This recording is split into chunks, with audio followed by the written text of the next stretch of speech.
Yo, what's going on, guys? It's your boy Ange, one half of the duo, and today I have a video that's going to go in depth on Eldlich, and it is compiled of a comprehensive list of each popular variant, what goes into its advantages, disadvantages, and a deck list that you all can try out and modify for yourselves. But before we get into the discussion for today, always remember to like, comment, and subscribe to the channel, because we have new videos coming out every Monday and Wednesday.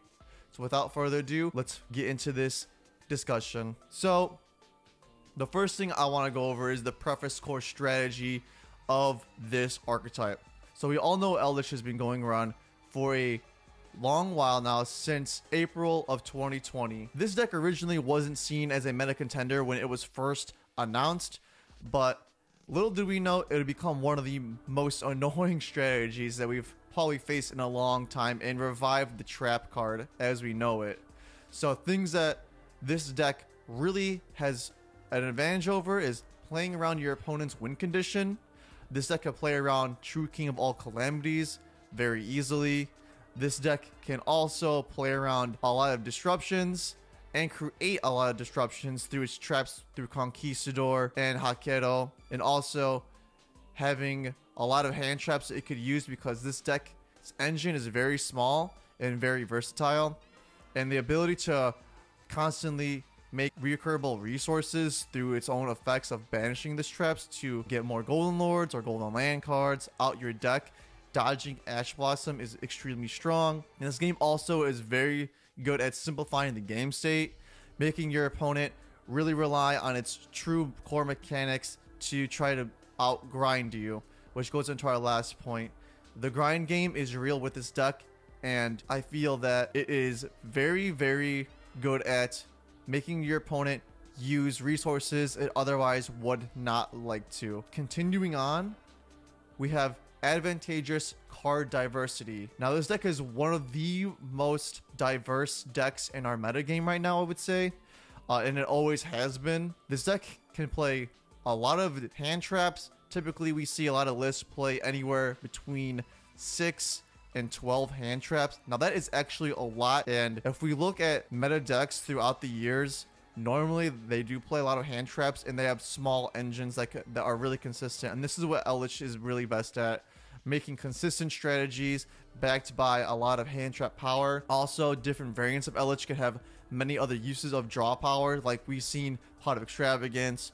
We've seen other lists utilize maybe like Allure of Darkness with like a dark engine or something like that. We also see like other decks like Eldlich can even tech in like Pot of Avarice, just different ways to get draw cards, and it's very versatile in what it can do. Another thing is the main and side deck can easily have floodgates such as Mind Drain, Skill Drain. We could even throw in other floodgates like Imperial Order. Just a lot of very reactive cards that can go to and from different meta games.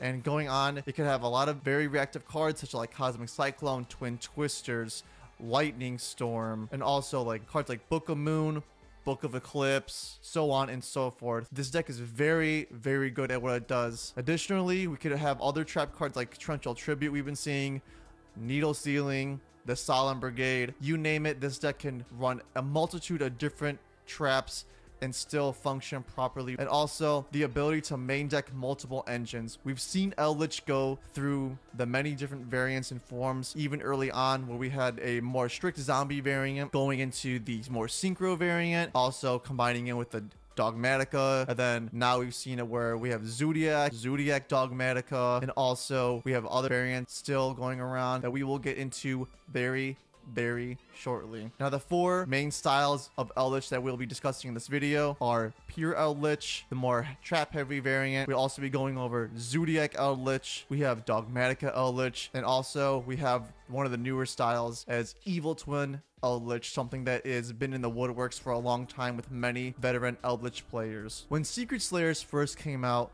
Pure Eldlich was seen as an immediate threat. A lot of players didn't know what it did, but soon enough, they found out how annoying it could possibly be. This deck has a lot of advantages that separates itself from other variants of it. This deck doesn't rely on a normal summon, so you can't really get Ashed, Gammaed, or Veilered Impermanence on the normal summon, because what are they going to use their hand traps on? Hence why the Eldlich in general is so strong in playing around every hand trap just about. This deck also is very strong in checking combo, especially when it goes first. Set 5 pass is still really good, though people do have cards like Lightning Storm, Cosmic Cyclone, Twin Twisters. They have to draw those cards in order to check that. So if they're going through their normal combo sequencing and you just either Solemn Strike them, Needle Sealing them, or have your Eldlich traps ready to go, that's still a lot that they have to deal with in terms of disruption, and they probably won't get to their end board or some suboptimal variant of it. Which goes into this next point. It is very reactive in what the opponent does and very versatile in what it does.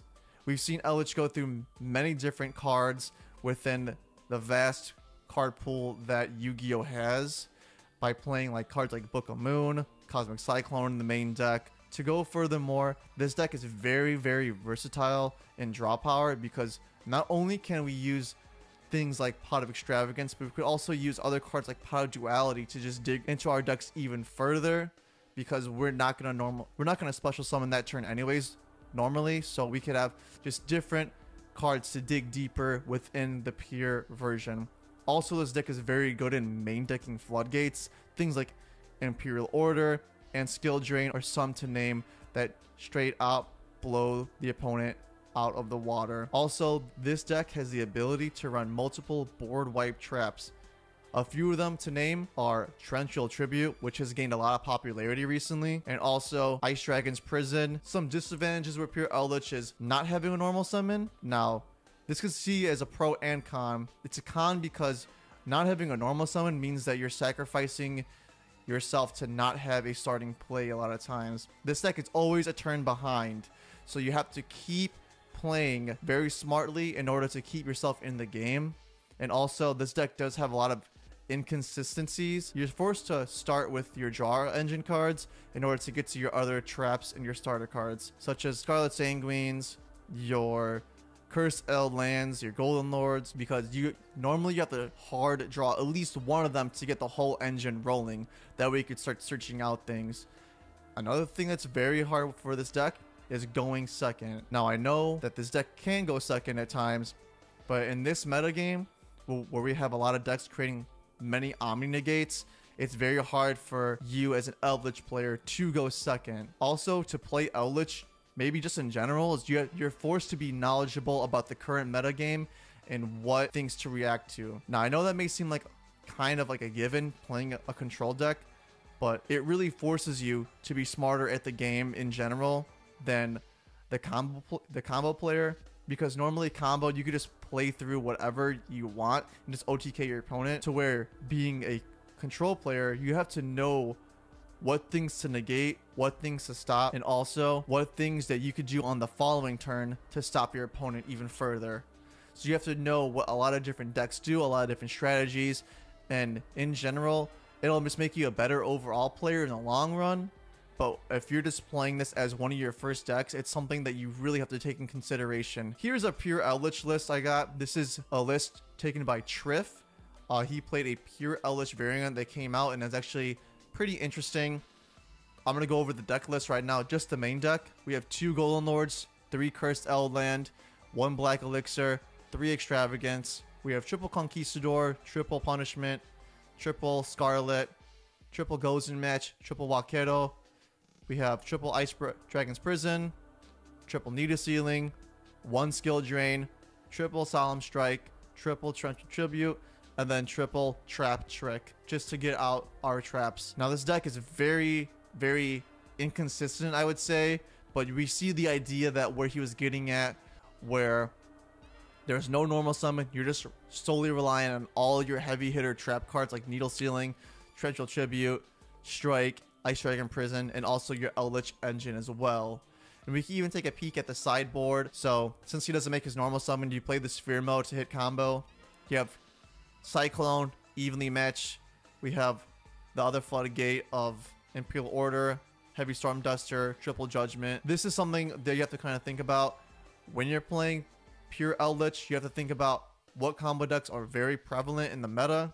You have to also think about when you're going first or second, because sometimes you do want to go second when playing pure Eldlich, because it'll just create you more advantage in the long run of things. And then we can even see that in the extra deck, since it's very flexible, he has things like triple Entis, the Mechaba with the Cyber Dragon play, double Pallades for those Eldlich traps. He has the Train Engine, also plays the Nightmare package with some other generics links like the BLS and the Link Spider, just to get his Eldlich engine running. This is a great deck list to check out if you guys have the time, but we're going to continue on with our next variant. ZOODIAC Eldlich has been taking the meta by storm since November of 2020 when we got double Zeus. This deck is very, very strong. It's normal summon strong. Opening up any way to get to a zoo monster normally means that you're winning the game immediately, because you just make Trident and or just make a Zeus. So it's extremely strong. You always have a play. It's very reactive by running cards like Cosmic Cyclone, Twin Twisters, Forbidden Droplet, etc. It's very consistent because a lot of things search each other out in this deck. You have your starters like Cursed Eldland, Fire Formation Tenki, ZOODIAC Barrage. Even though it's at 1, still a very good starter. This deck also plays around many staple hand traps in the current meta like Gamma and Nibiru. This deck has many mass board wipes and disruptions, them being Zeus and also your Eldlich spells and traps to disrupt your opponent, as well as running multiple hand traps. Another huge advantage for this deck is that you can play turn 2. And what I mean by that is you can make Zeus and just blow your opponent out the water, or you could run cards like Forbidden Droplet just to have ensured negation as well. And then you could use your Eldlich effects or traps to wipe away your opponent as much as you can, just to sway the tide of the duel. Going to the disadvantages of ZOODIAC Eldlich, this deck could be normal summon reliant. So if you are playing the mirror match, or you're playing a deck that has a way to disrupt your normal summon, it could be very detrimental to you, because that means that you can't get into your ZOODIAC engine, and then you're also set back a turn. Also, this deck can also be inconsistent at times. Sometimes you just open up hands where you're just all reactive cards and no starters, or you just draw into too many starters and nothing to react to your opponent. Now, this can be said for about almost every deck, but in ZOODIAC Eldlich, it does hurt a little bit more since you are slowing the game down to your own tempo. Also, this deck has the issues of not running enough hand traps a lot of times, because depending on the metagame, you want to run as many hand traps as you can, because combo decks do have a better matchup against this deck specifically. So, you know, not being able to react to those combo plays can also hurt the deck a lot. Evenly Match and Lightning Storm hurt this deck a lot. Even though you can play into setting all your zoo monsters in defense, if you get Lightning Stormed with all of your back row, that really hurts. Or if you're not watching out with how you're summoning your zoo monsters or Eldlich cards, it really, really hurts. Especially if you get evenly matched. This deck is a slow tempo mid-range deck, I would consider. So evenly match really hurts this deck. Furthermore, since this deck is a slow tempo, that also can play a big factor in online tournaments or tournaments in general for right now, because you will more than likely go into time. On average, through my own testing, I'd say that games normally last between 50 minutes to an hour. This deck is very slow and grinds your opponent out a lot. So keep that in mind when you're choosing your Eldlich decks, because you will go into time a lot. So maybe make a deck to where you can combo off and maybe do something in time to hopefully gain you that advantage. Here's a ZOODIAC Eldlich sample list that I've created. This is pretty standard, to be honest with you. You run the triple Ash Blossom and Nibiru for your hand traps, and then the rest of it is just like Zoo and Eldlich. So you still run the double Golden Lord, triple Ram, one Thoroughblade, and then one Whiptail. For your reactive cards, you have triple Book of Moon, triple Cosmic Cyclone, and then the Forbidden Droplet. And also you could have the Impermanence in there for your reactive cards. And then for your searchers, you have the Cursed Eldlands, you have your Fire Formation Tenki, and also the ZOODIAC Barrage. And then you run the Eldlich engine, triple Conquistador, triple Scarlet, and only 2 Wakero, because in this build, Wakero really isn't that important because we just make Zeus anyways. So that's something to note. Though if you do want to run 41, you could just throw in the other Wakero. though I really would not advise it, as 40 cards makes it the most consistent it can be. And then for the extra deck, we have the double Azeus, 2 Borbo, double Chakanine, and then we have the Trident, Hammer Kong, double Tiger Mortar, and then we run the one Asa, and then we have other generic links such as Link Spider, Barricade Board, and then the Nightmare package itself. And then this side is very reliant on what you have, so this is just the side I'm kind of working with right now, having Ghost Spell on the side, Droll, Kaijus, and then some Spell Hate, because we don't really need the spells to be honest with you. So running things like Imperial Order and Anti-Spell Fragrance really don't hurt us at all. Going on to the next variant, we have Evil Twin Eldlich. Now this is one of the newer versions of Eldlich coming out, especially with the release of Genesis Impact. Now this engine is very interesting as it also procs your Eldlich cards, and it does net you a bit of a draw engine because of the Evil Twin Link monsters. This deck has a very consistent strategy, as either drawing a Leela or Kiss a Kill will net you a free Link, and then you can Link climb from there with your other cards that you may be running. Also the Evil Twin engine makes dead Eldlich cards live, so that way you could get rid of them and then just use them on the end phase to set the other ones from deck. Very, very useful a lot of the times. Also to note, the main deck is very flexible because all the Evil Twin cards either search themselves out or they recruit each other, so you could run a smaller version of it and still get away with playing the deck correctly, though you might as well maximize on as many consistent cards as you can. Another strong reason why this deck is so good is because it combos and Link climbs like no other version of Eldlich. You could go into Abomination with this deck. You could also go into other things, like you could even throw in a Unchained engine as well, so you could go into other cards so you can Link climb during your opponent's turn. And also this deck has a lot of recurable engine and resources that other decks just don't have. You're just reviving your Evil Twin Links and then getting their effects off on your opponent's turn is very strong, especially the draw power. Being able to draw into those hand traps just makes a huge difference within the game. Some disadvantages with Evil Twin Eldlich is the normal summon really hurts. If your Leela or Kiss a Kill gets gammaed, that puts you back so much, because this deck is very, very susceptible to hand traps. Being it is a more combo deck strategy, that's something to really kind of watch out for. So you can play triple tactical talents in order to like combat that, so you can just draw into any other extenders that you may have. Also, this deck doesn't run a lot of hand traps to hit combo decks, so if you are forced to go second, it does hurt more than you think. This deck doesn't have a lot of reactive cards either, since you want to maximize on as many consistent cards as you can have, so that way you can play the game. Also, this deck cannot utilize floodgates as well as the other variants of Eldlich, so running things like Imperial Order, Skill Drain, etc. will hurt you more in the long run other than the other variants. So that's something to also think out. That's something to also think about when you're running this style of Eldlich. Here's a list I got. This is Cody Angeloff's list. That was very good, and it's something that we need to think about in the long run of things. So we have the triple Ash, Ghost Spell, and then the Skullmeisters. With our Eldlich cards, it's pretty standard. The double Golden Lord, triple Cursed Eldland, triple Scarlet, triple Walkero, triple Conquistador.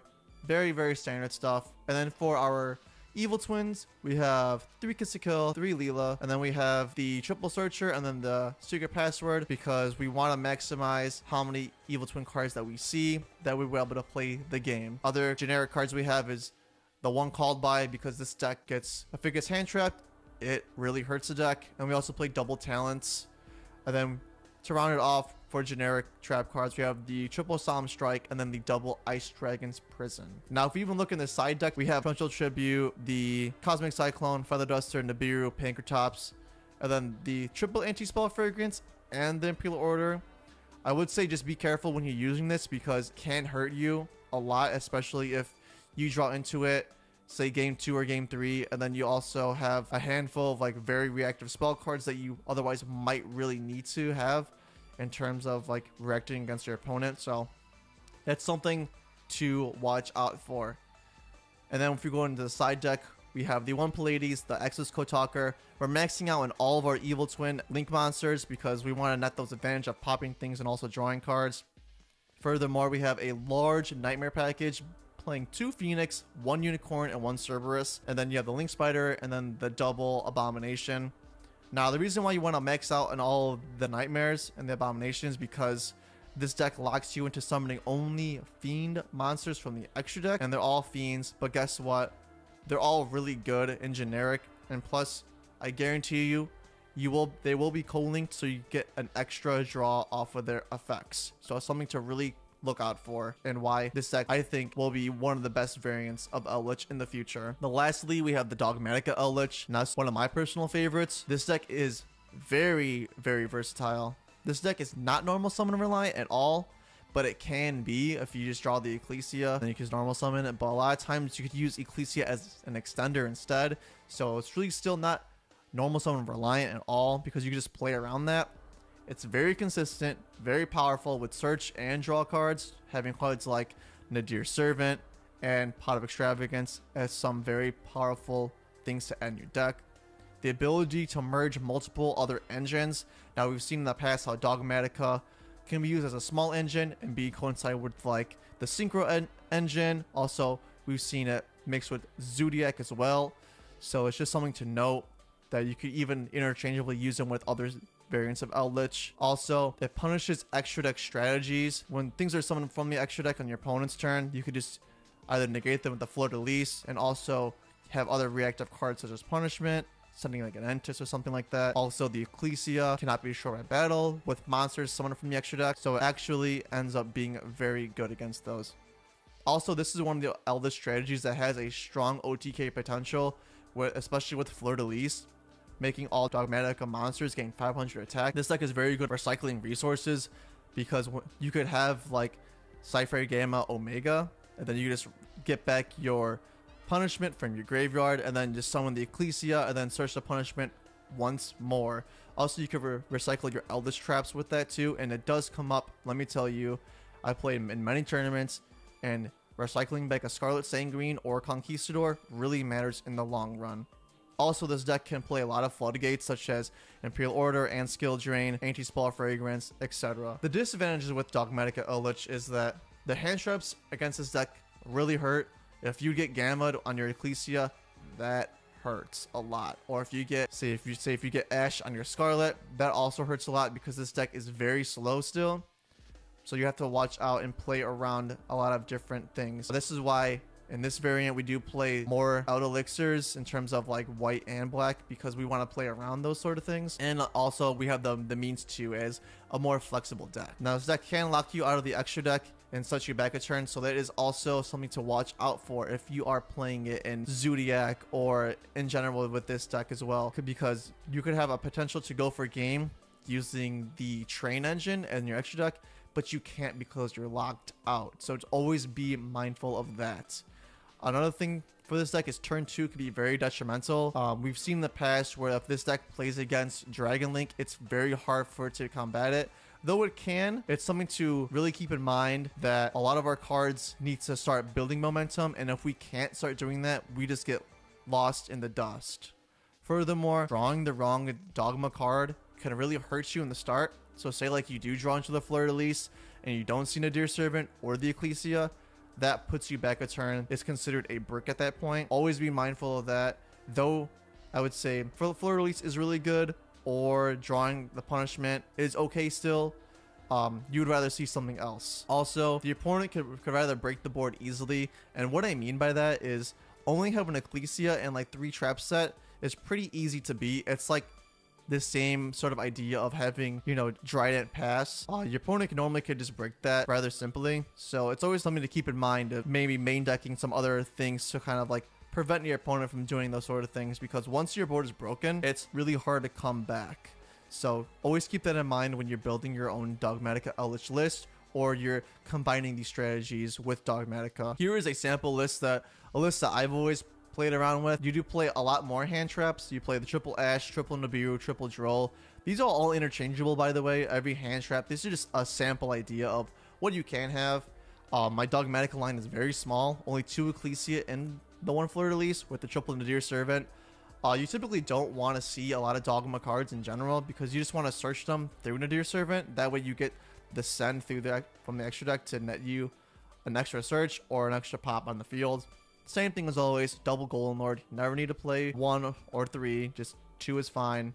Though I have seen a lot of different lists play when it's Dogmatika, ZOODIAC, Eldlich. One Golden Lord is fine enough, to be honest. And then we have the triple cursed Outland, the 1 white, 1 black elixir, and then obviously the standard triples of all the good Eldlich traps. Furthermore, we have the triple pot of extravagance because this deck isn't really extra reliant. Though it can be in some certain situations, I'd say still running the extravagance is best because having a free draw 2 is very strong with this deck.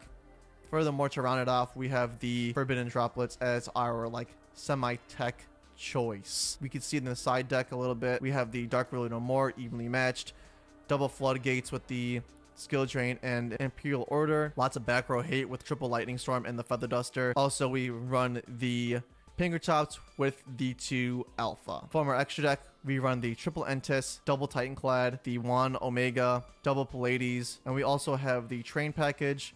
Run 2 of the Dreadnoughts because going for game is really good, especially in time when you can overlay and burn for 2k. And then it's just some generic links like Access Code Talker, IP Masquerena, Link Spider, and also the Cyframe. Some honorable mentions with different Eldlich variants is we have the Dragoon Eldlich deck that has been taking the meta by storm, kind of. We have seen a lot of decks that top with it, so it's honorable mention. We also have the classic Numeron Eldlich, not letting your opponent play. And then we also have the Zombie World Eldlich that comes here and there throughout different meta games. Now, there are other smaller different Eldlich decks that are going around, but I felt like these 3 were the most prominent and also you could check out at any other time. I want to thank you guys all for watching this video. I know it was a rather long one, but I hope it helps you guys find out which style of Eldlich that you guys want to play. Leave a comment. Tell me what you guys think about Eldlich and what the variants that are you trying to play with it. Always remember to like, comment, subscribe, and we will see you in the next one. See you later.